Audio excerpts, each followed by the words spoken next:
नमस्कार सांग माने आज बौल अमावास्या तेणुक मु बौल खीरी बनाया जाऊँगी। तेणु मो रेसिपी भल लगे मो चैनल को लाइक करेंगे और सब्सक्राइब करेंगे। खीरी बनाने चाउल क्षीर ये काजू गुजराती अलैच किसी तेजपत्र नहीं मो डेक्ची पकई किसी घी दे देली घी तापर गुजराती तेजपत्र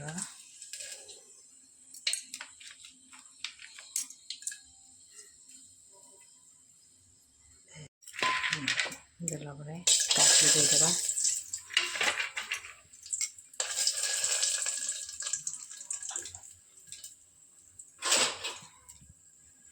काजू भाजी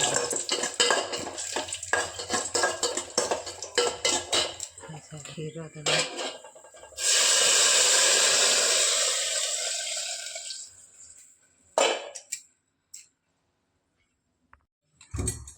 चाउल को मु बाटी नहीं देखो क्षीर फुटिला परे आम बाटी रखी चाउल को देई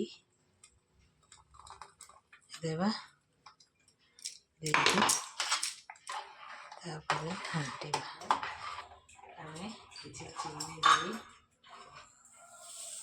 देदेबा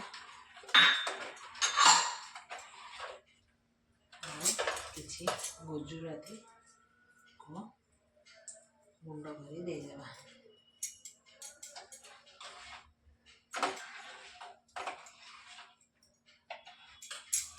अल्प किसी लुण लुणटा बौल कईटा बनी रेडी।